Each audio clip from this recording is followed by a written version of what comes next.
নমস্কাৰ, মই লাকী। আপোনালোক সকলোকে মোৰ লাকিজ কিটচেনলৈ স্বাগতম জনাইছোঁ। মই আজি আপোনালোকলৈ এটা ৰেচিপি লৈ আহিছোঁ। ৰেচিপিটো হৈছে ডোচা চাম্বাৰ ৰেচিপি। ডোচা বেটাৰ বনাবৰ বাবে মই লৈছোঁ এবাটি চাউল। চাউলৰ পৰিমাণৰ আধা লৈছোঁ মাটি দালি, 2 চামুচ বুটৰ দালি আৰু 1 চামুচ মেথি গুটি।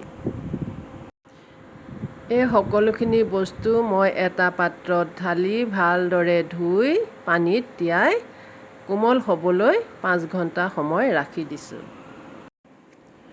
5 ঘণ্টা সময়ৰ পিছত এইখিনি মই এটা মিক্সিং জাৰত ভালদৰে ব্লেণ্ড কৰি বেটাৰটো বনাই লৈছোঁ। এই মিশ্ৰণখিনি গোটেই ৰাতি মই ফাৰ্মেণ্ট হ'বৰ বাবে ৰাখি দিছোঁ।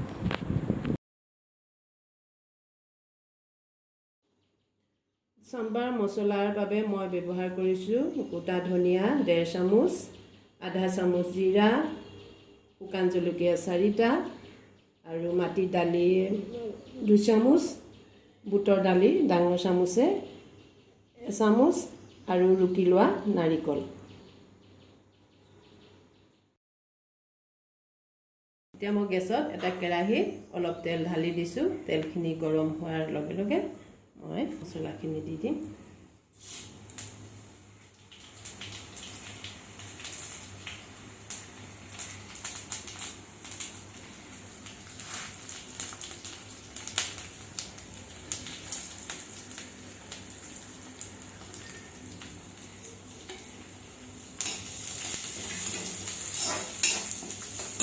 মছলাখিনি ভাজি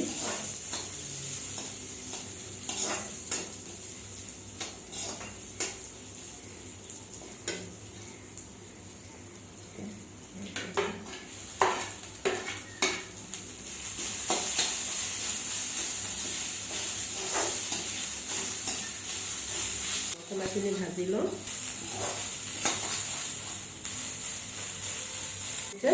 এইখিনি মই অকণমান ঠাণ্ডা হ'বলৈ গেছটো বন্ধ কৰি দিছোঁ। ঠাণ্ডা হোৱাৰ পিছত এইখিনি মিক্সিং জাৰ এটা পিচি ল'ম।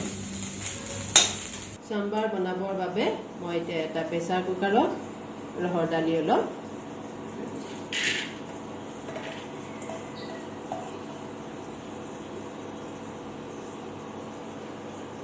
ইয়াতে অলপ পানী দিছোঁ, হালধি দিছোঁ, সোৱাদ অনুযায়ী নিমখ দিছোঁ আৰু আধা চামুচ ৰেড চিলি পাউডাৰ। এটা চিটি অহালৈকে মই গেছত ৰাখি দিম।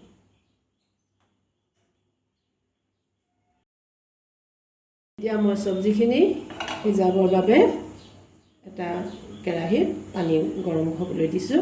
পানীখিনি কাটি লোৱা গাজৰ,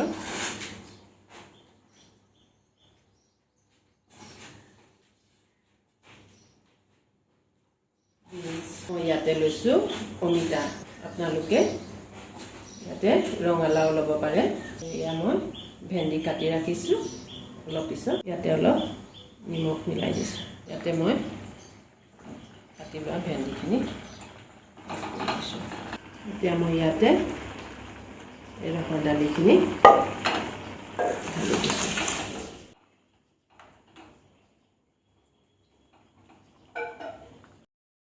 পিচি লোৱা মছলাখিনি ঢালি দিছোঁ।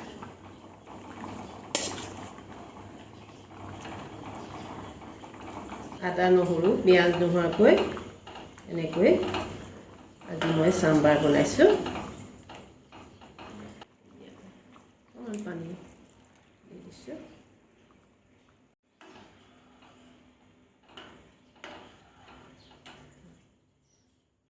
ইয়াতে মই অলপ তেতেলীৰ পানী মিলাই দিছোঁ।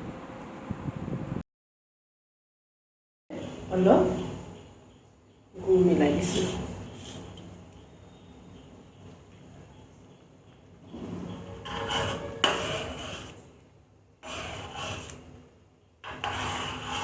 চাম্বাৰৰ তেল মাৰিবৰ বাবে এতিয়া মই এখন পেন গেছত উঠাই দিছোঁ আৰু তাতে অলপ মই তেল ঢালি দিছোঁ। তেলখিনি গৰম হোৱাৰ পিছত তাত মই অলপ সৰিয়হ গুটি, জলকীয়া 4টা আৰু নৰসিংহ পাত অলপ দি দিছোঁ।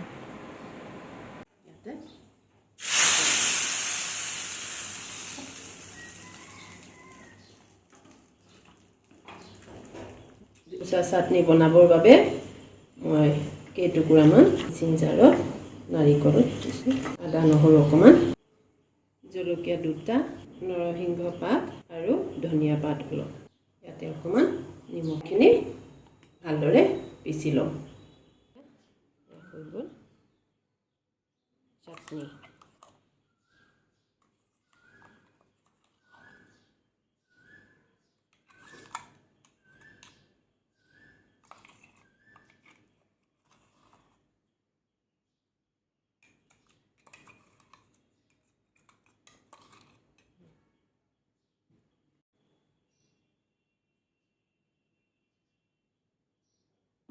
এতিয়া মই ডোছা বনাবলৈ লৈছোঁ।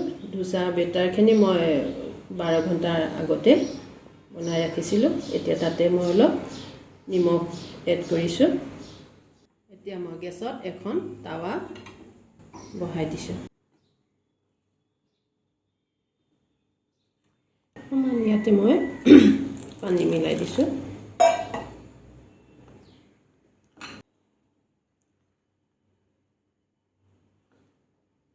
টাৱাখন হাই ফ্লেমত গৰম হ'বলৈ দিছোঁ। গৰম হোৱাৰ পিছত মই তাতে অলপ তেল লগাই ল'ম।